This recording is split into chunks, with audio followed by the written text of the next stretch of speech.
Hello and welcome back to the Discord 101 tutorial series on my YouTube channel, and in this video we are going to focus on the next three sections in the server settings. In the last video we focused on moderation, audit log, and creating a moderator channel, so if you've missed that, make sure to watch it, link in the description below. So anyways, as I said, we're going to focus on integrations, widget, and server template in this video. This is going to be a bit more theoretically because all these three will grant be a video on their own. So I said let's get right into it. So first we'll start off with integrations, which is a panel where you will be displayed of every webhook created and every channel followed and every bot that is on your server. Well, so what are webhooks? Webhooks are applications you can connect with a certain trigger in the internet. For example, when on a blog website somebody posted a new blog, you can create a webhook, and this webhook is being connected with this blog, and every time somebody released a new blog, this little application will then just send a link to this blog into a channel you selected here. So we don't need this right now, so we can delete it anyways. This is going to be a webhook, so we're going to focus on the video on their own, so don't worry. Anyway, so now we're having channels followed. This is going to be something you will learn about once we've enabled community.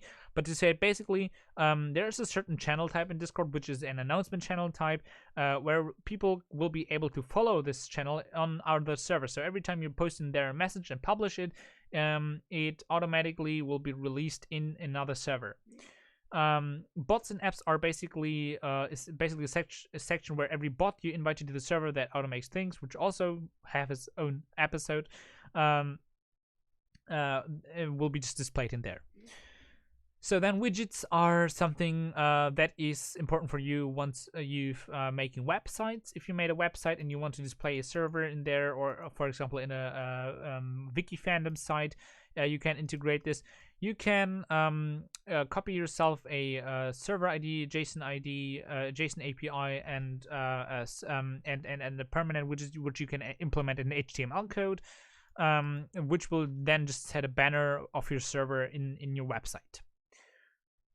Short but efficient.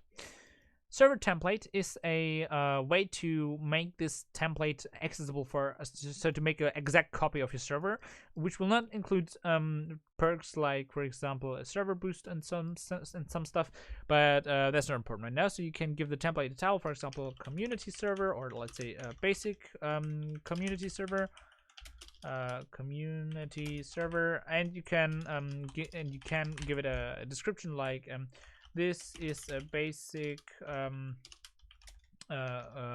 community server, and then you can generate template, and it's going to give you a link which you can copy and paste it in here, and then you can view this template. So it just displays certain channels and certain roles being in there. You can rename it, give it a new thing, and create another server, which we'll have here, which I will delete really quick.